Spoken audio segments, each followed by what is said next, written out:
ভাবুন তো একবার, যখন রেডিওতে কোনো নির্দিষ্ট চ্যানেল শোনার চেষ্টা করা হয়। হ্যাঁ, ওই যে ঝিরঝিরে একটা স্ট্যাটিক নয়েজ থাকে। একদম।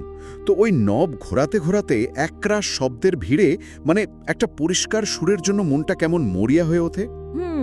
বর্তমান আধুনিক জীবনটাও তো আসলে অনেকটা সেরকমই হয়ে গেছে। ঠিক বলেছেন। তথ্যের পাহাড়, কাজের চাপ আর চারপাশের অন্তহীন শব্দের ভিড়, আমরা সবাই যেন একটা পরিষ্কার শান্ত তরঙ্গের খোঁজ করছি।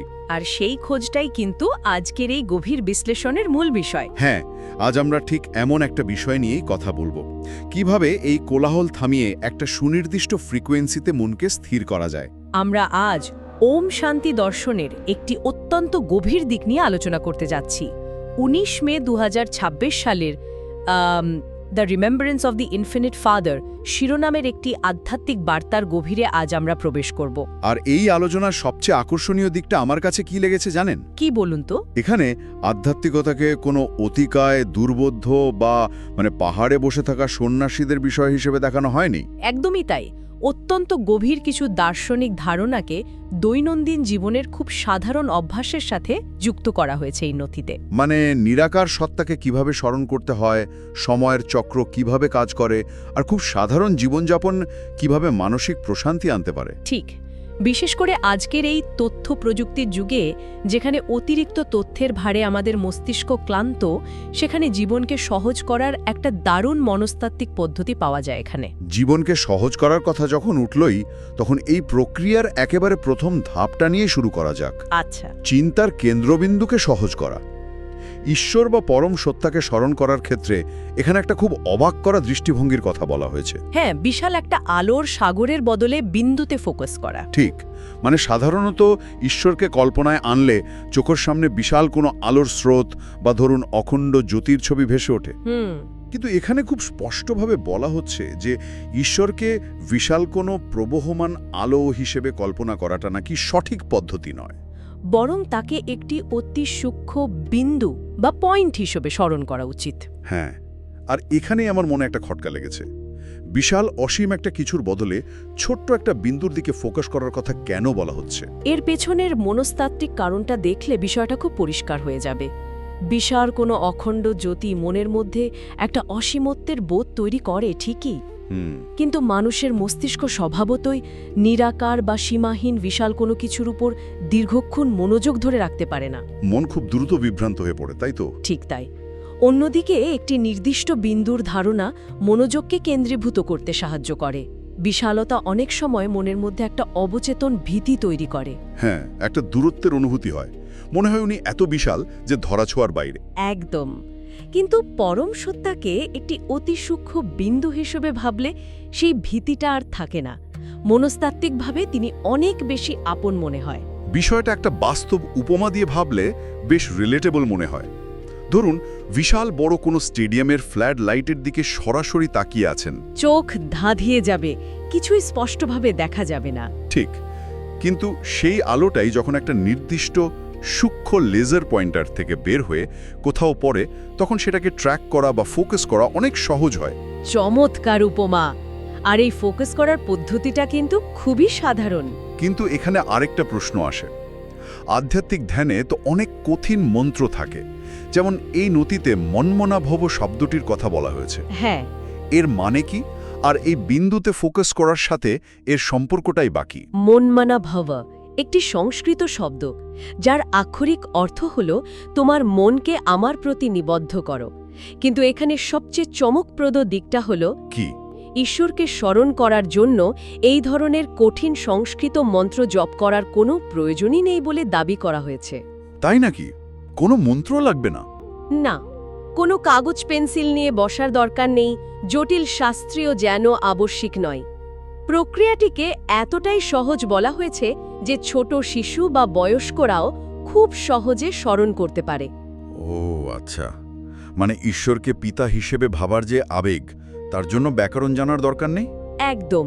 এটি কেবল একটি বিশুদ্ধ অনুভূতির জায়গা। তো ঈশ্বর স্মরণের পদ্ধতিটিকে সব বৌদ্ধিক জটিলতা থেকে মুক্ত করা হলো। কিন্তু এখানে আমার একটা বড় প্রশ্ন আছে। বলুন। স্মরণের পদ্ধতি যখন এতটাই সহজ, তখন প্রশ্ন আসে, কেন এই স্মরণের প্রয়োজন ঠিক এখনই? খুব প্রাসঙ্গিক প্রশ্ন।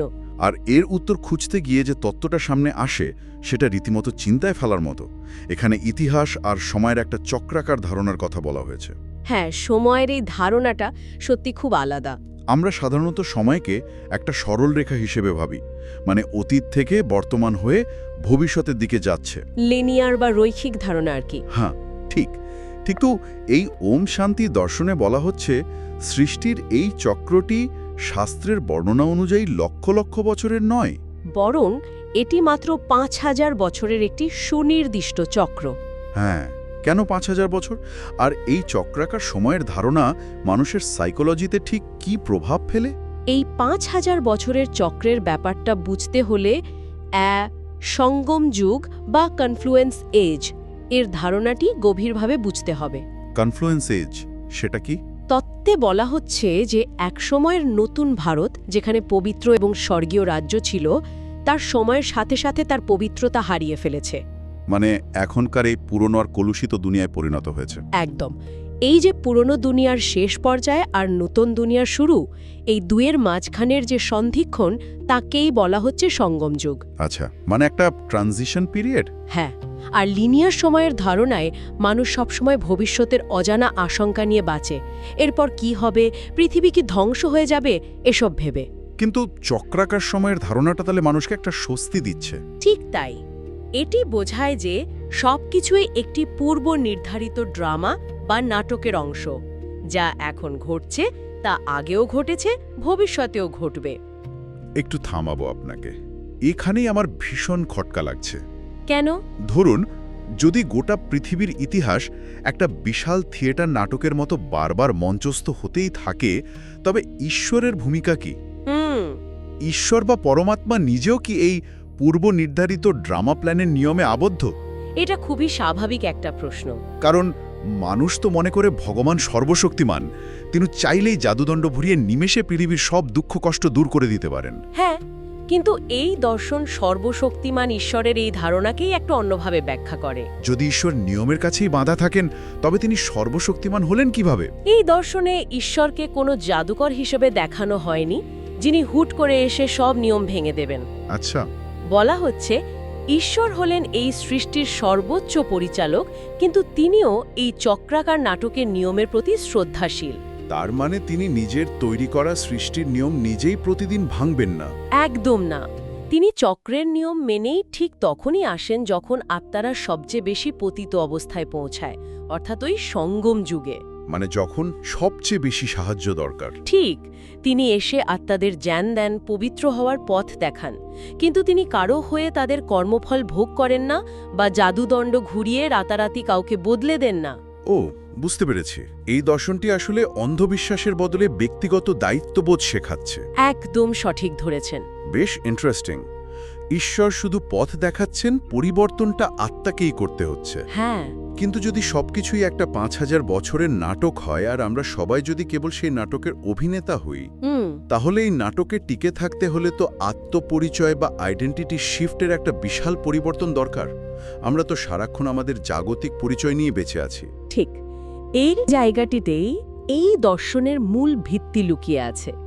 এই পরিবর্তনটাকেই বলা হয়েছে দেহ অভিমানী থেকে আত্ম অভিমানী অবস্থায় উত্তীর্ণ হওয়া। বডি কনসিয়াস থেকে সোল কনসিয়াস। হ্যাঁ, বর্তমান বিশ্বে মানুষের সবচেয়ে বড় সংকট হল মানুষ নিজেদের পরিচয় কেবল তাদের শরীর, পেশা বা সামাজিক অবস্থানের মধ্যে আটকে ফেলেছে। মানে ওই যে আমি একজন ডাক্তার, আমি একজন সিইও, এই জাতীয় চিন্তা। ঠিক। আর এই পরিচয়ের বিভ্রান্তি হল যাবতীয় দুঃখ আর সংঘাতের মূল কারণ। যখন কেউ ভাবে আমি একজন সিইও, তখন সেই পরিচয়ের সামান্য আঘাত লাগলেই তার অহম বা ইগো আহত হয়। রাইট। সমাধান হিসেবে বলা হয়েছে আত্ম অভিমানী হতে, অর্থাৎ এই সত্যটা গভীরভাবে উপলব্ধি করা যে শরীর হল কেবল একটি পোশাক বা কস্টিউম মাত্র। আর যিনি এই পোশাক পরে অভিনয় করছেন তিনি হলেন একটি অমর আত্মা। একদম। আচ্ছা, তত্ত্বগতভাবে এটা শোনা খুব সুন্দর, কিন্তু আমি এখানে একটু বাস্তবের মাটিতে দাঁড়িয়ে চ্যালেঞ্জ করতে চাই। অবশ্যই, বলুন। ধরুন, একজন মানুষ পেশায় একজন ব্যারিস্টার। তিনি যখন আদালতে বসে আছেন, চারপাশে প্রচণ্ড মানসিক চাপ, আইনি তর্ক বিতর্ক চলছে। এই সবের মধ্যে তিনি কিভাবে নিজেকে কেবল একটি আত্মা হিসেবে স্থির রাখবেন? এটা কি দৈনন্দিন কর্মব্যস্ত জীবনে আদৌ সম্ভব? এইটা খুবই বাস্তবসম্মত একটা সংশয়। কিন্তু মজার ব্যাপার হলো এর জন্য কোনো অতি প্রাকৃতিক প্রক্রিয়ার কথা বলা হয়নি এখানে। তাহলে উপায়টা কি? নথিতে উদাহরণ দেওয়া হয়েছে যে একজন ব্যারিস্টার যেমন তার প্রতিদিনের পেশাগত জীবনে হাজারো আইনি ধারা অবলীলায় মনে রাখেন। হ্যাঁ, বা একজন ডাক্তার যেভাবে ওষুধের নাম মনে রাখেন। ঠিক, তার জন্য কি তাদের সবসময় সেই নামগুলো মুখে জপ করতে হয়? না, সেটা তাদের অবচেতনে থাকে। ঠিক সেভাবে মনের ভেতরে একটা গিট বেঁধে রাখতে হবে। মনের ভেতরে গিট বেঁধে রাখা, হুম। উপমাটা চমৎকার, কিন্তু এর প্র্যাকটিক্যাল প্রয়োগটা ঠিক কেমন হবে? এর মানে হলো একটি নিরন্তর অন্তর্মুখী সচেতনতা ধরে রাখা। এর জন্য সন্ন্যাসীদের মতো সংসার ছেড়ে জঙ্গলে যাওয়ার দরকার নেই। মানে বাস্তব জীবন থেকে পালানোর কিছু নেই? একদমই না। আত্মা যেহেতু অমর, তাই পালানোর প্রশ্নই ওঠে না। বরং কাজ করতে করতে, চলতে ফিরতে মনের ব্যাকগ্রাউন্ডে এই স্মৃতি জাগিয়ে রাখতে হবে যে আমি একটি আত্মা, আর এই শরীরের মাধ্যমে কেবল এই মুহূর্তের ভূমিকাটা পালন করছি। ঠিক তাই। বুঝতে পেরেছি। মানে এটা হলো স্মার্টফোনের ব্যাকগ্রাউন্ডে একটা নতুন অ্যাপ চলার মতো, যা সবসময় নিঃশব্দে চলতে থাকবে আর পুরো সিস্টেমকে কুল রাখবে। বাহ, দারুণ একটা উপমা দিলেন তো। ঠিক তাই। আর এই ভেতরের আত্ম-অভিমানী সরলতার সরাসরি প্রভাব গিয়ে পড়ে বাইরের জীবনের উপর। বাইরের জীবন বলতে তো খাদ্যাভ্যাসের বিষয়টিও চলে আসে। এই নথিতে খাদ্যাভ্যাস নিয়ে অত্যন্ত বাস্তবসম্মত একটা কথা বলা হয়েছে দেখলাম। হ্যাঁ, খুব সোজা ভাষায় বলা হয়েছে। বলা হয়েছে পেটের জন্য কেবল 250 গ্রাম আটা বা ডাল রুটিই যথেষ্ট। কারো কাছে 10 টাকা থাকুক বা 10,000 টাকা, মানুষের পেট কিন্তু একই পরিমাণ খাবার গ্রহণ করে। একটু থামুন, এই কথার মানে কি? এটি কি দারিদ্র্যকে মহিমান্বিত করা হচ্ছে? প্রথম দর্শনে সেরকমই মনে হতে পারে। বর্তমান যুগে এই ধরনের কথা কি একটু অবাস্তব বা সেকেলে শোনায় না? আসলে একটু গভীরভাবে ভাবলে দেখা যাবে এটি কোনো পুষ্টিবিদের ডায়েট চার্ট নয়। এটি হলো মানসিক ব্যান্ডউইথ বাঁচানোর একটা দর্শন। মানসিক ব্যান্ডউইথ বিষয়টা একটু খুলে বলবেন? এখানে 10 টাকা বনাম 10,000 টাকার উপমা দিয়ে জৈবিক প্রয়োজন এবং মানসিক লালসার পার্থক্য বোঝানো হয়েছে। আচ্ছা। আমাদের ভেতরের অপবিত্রতা, উদ্বেগ আর দুঃখ আসলে অন্তহীন লালসার সাথে গভীরভাবে যুক্ত। মানুষ যখন বাইরের দামি জিনিস বা হরেক রকমের খাবার দিয়ে ভেতরের শূন্যতা পূরণের চেষ্টা করে, তখন সে আসলে মূল কেন্দ্র থেকে দূরে সরে যায়। একদম অতিরিক্ত লালসা বা ভোজন বিলাসের ফলেই মানুষ বেশি অসুস্থ হয়, যা আধুনিক চিকিৎসা বিজ্ঞানও বলছে। তাহলে বর্তমানে আমরা যে মিনিমালিজম বা সাধারণ জীবনযাপনের ট্রেন্ড দেখতে পাই, এটি কি তারই আধ্যাত্মিক সংস্করণ? অনেকটাই তাই। সাধারণ ডাল রুটিতে সন্তুষ্ট থাকার এই শিক্ষাটা অপ্রয়োজনীয় চাহিদা থেকে নিজেকে মুক্ত রাখার একটা হাতিয়ার। মানে ডায়েট কালচারে সুস্থ থাকার জন্য মানুষ যে সরল খাবারের দিকে ঝুঁকছে, অনেকটা সেরকম। হ্যাঁ, তবে এর ভিত্তিটা পুরোপুরি আধ্যাত্মিক। যখন আমরা অপ্রয়োজনীয় চাহিদার পেছনে দৌড়াইবা, তখন আমাদের অনেক মানসিক শক্তি বেঁচে যায়। ওই যে ব্যাকগ্রাউন্ড অ্যাপের কথা বললাম, ফোন ভর্তি অপ্রয়োজনীয় অ্যাপ চললে যেমন ব্যাটারি ড্রেন হয়, ঠিক সারাক্ষণ জাগতিক লালসা থাকলে মানসিক ব্যাটারি ড্রেন হয়। এই জমানো শক্তিটুকু দিয়েই খুব সহজে সেই বিন্দুরূপী পরম সত্তার দিকে ফোকাস করা যায়। দারুণ একটা পয়েন্ট, মানসিক ব্যাটারি বাঁচানো। আর এই সাধারণ জীবনযাপন শেষ পর্যন্ত অন্যদের সাথে সম্পর্কের ক্ষেত্রে কিভাবে প্রভাব ফেলে, সেটাও তো খুব গুরুত্বপূর্ণ। হ্যাঁ, এখানে ইমোশনাল ইন্টেলিজেন্স বা আবেগের বুদ্ধিমত্তার বিষয়টা চলে আসে। নথিতে বলা হয়েছে সর্বদা বিজয়ী হওয়ার জন্য মানুষের মুখের কথা শুনে তার হৃদয়ের রহস্য বুঝে নিতে হবে। আর এটা করার জন্য নিজেকে অত্যন্ত অন্তর্মুখী হতে হবে। অন্যকে জয় করার প্রথম শর্তই হল নিজের ভেতরে গভীর স্থিরতা থাকা। যখন মানুষ অন্তর্মুখী হয়ে নিজেকে সেই নিরাকার সত্তার সাথে যুক্ত রাখে, তখন মন শান্ত হয়ে যায়। ঠিক, মন এতটা সংবেদনশীল হয়ে ওঠে যে সে অপরের মুখের কথার আড়ালে লুকিয়ে থাকা না বলা ভাষাও নিখুঁতভাবে পড়তে পারে। আধুনিক মনস্তত্ত্বে একেই বোধহয় আমরা উচ্চস্তরের এমপ্যাথি বলে থাকি। একদম। আর ঠিক এখানেই একটা দারুণ শব্দ ব্যবহার করা হয়েছে, বৈরাগ্য। হ্যাঁ, বৈরাগ্য। সাধারণত আমরা বৈরাগ্য বলতে বুঝি সব ছেড়ে দেওয়া, সংসার ত্যাগ করা বা একেবারে রুক্ষ একটা জীবন। সেটাই তো সাধারণ ধারণা।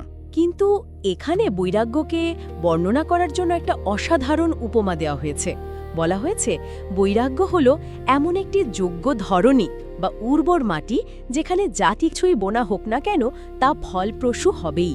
হ্যাঁ, এটা একটা অদ্ভুত সুন্দর ধারণা। আমি সত্যি বলতে এই উপমাটা পড়ে রীতিমতো অবাক হয়ে গেলাম। বৈরাগ্য কিভাবে উর্বর মাটি হতে পারে? এই দর্শনটি চিরাচরিত সন্ন্যাসের ধারণাকে পুরোপুরি চ্যালেঞ্জ করে। এটিকে যদি আমরা বর্তমান সময়ের একটা উপমা দিয়ে বুঝি, বলুন। ধরুন আপনার কম্পিউটারের হার্ড ড্রাইভে প্রচুর ম্যালওয়্যার, ভাইরাস এবং অপ্রয়োজনীয় ফাইল জমে আছে। কম্পিউটার স্লো হয়ে গেছে। এখন আপনি যদি নতুন কোনো হাই এন্ড সফটওয়্যার চালাতে চান, সেটা কি ঠিকমতো চলবে? না, ক্র্যাশ করবে। ঠিক, তখন আপনাকে পুরো হার্ড ড্রাইভটা ফরম্যাট করতে হয়। এখানে বৈরাগ্য হলো সেই হার্ড ড্রাইভ ফরম্যাট করার প্রক্রিয়া। ও আচ্ছা। এটি মানে সমাজ থেকে পালানো নয়। বৈরাগ্য মানে হলো মনের ভেতর জমে থাকা জাগতিক লালসা আর ইগোর ভাইরাসগুলোকে মুছে ফেলা। মনকে সম্পূর্ণ খালি করা। একদম। মন যখন এই জাগতিক আকর্ষণ থেকে মুক্ত থাকে, তখনই তা উর্বর হয়ে ওঠে, যেন একটা জঙ্গল পরিষ্কার করে চাষের জমি তৈরি করা হলো। আর সেই শান্ত মনে যখন ভালোবাসার বীজ বপন করা হয়, তখন তা নিশ্চিতভাবে সুফল বয়ে আনে। ঠিক তাই। বাহ, কি অসাধারণ একটা ব্যাখ্যা! হার্ড ড্রাইভ ফরম্যাট করা আর নতুন সফটওয়্যার ইনস্টল করা, পুরো আলোচনার সুতোটা কিভাবে এক জায়গায় মিলে গেল দেখুন। আজকের এই গভীর বিশ্লেষণ থেকে আমরা দেখলাম কিভাবে ওম শান্তির দর্শন নিছক কোনো ধর্মীয় প্রথা নয়, এটি আসলে একটা অত্যন্ত বিজ্ঞানসম্মত মানসিক প্রক্রিয়া। হ্যাঁ, একটি সম্পূর্ণ জীবন দর্শন। বিশাল আলোর বদলে একটি ছোট্ট বিন্দুর প্রতি ফোকাস করা, ইতিহাসকে ৫,০০০ বছরের চক্রাকার নাটক হিসেবে মেনে নেওয়া, প্রতিদিনের জীবনে দেহ পরিচয়ের বদলে আত্মপরিচয়কে ধারণ করা, সাধারণ ডাল রুটিতে সন্তুষ্ট থেকে মানসিক ব্যান্ডউইথ সঞ্চয় করা, আর সবশেষে সেই বৈরাগ্য বা মনের হার্ড ড্রাইভ ফরম্যাট করা, যা অন্যদের হৃদয়ের ভাষা বুঝতে সাহায্য করে। ঠিক তাই। জীবনকে সহজ করার জন্য এর চেয়ে প্র্যাকটিক্যাল উপায় আর কি হতে পারে? তো আমরা আজকের আলোচনার একেবারে শেষে চলে এসেছি। তবে শেষ করার আগে একটা বিষয় গভীরভাবে ভাবার জন্য রেখে যেতে চাই। আলোচনা শুরুতে আমরা সেই রেডিও ঝিরঝিরে স্ট্যাটিক নয়েজের কথা বলেছিলাম। হ্যাঁ, আজকের আলোচনা শেষে একবার ভাবুন তো, যদি এই গোটা মানব ইতিহাস সত্যিই একটা ৫,০০০ বছরের নাটক হয়ে থাকে, আর আমরা প্রত্যেকেই যদি কেবল ভিন্ন ভিন্ন পোশাক পরা এক একটি আত্মারূপী অভিনেতা হই, তবে আজ সকালে কর্মক্ষেত্রে বা বাড়িতে সামান্য বিষয় নিয়ে আমাদের যে তীব্র রাগ হয়েছিল, তার অস্তিত্ব আসলে কতটুকু? সত্যি ভাবার মতো কথা। এই বিশাল চিরন্তন নাটকের মঞ্চে দাঁড়িয়ে অনন্ত সময়ের ক্যানভাসে সেই ক্ষোভ বা ইগোর লড়াইয়ের কোনো আসল মূল্য কি আদৌ আছে? আজকের এই বিশ্লেষণ এখানেই শেষ করছি। চিন্তা করতে থাকুন।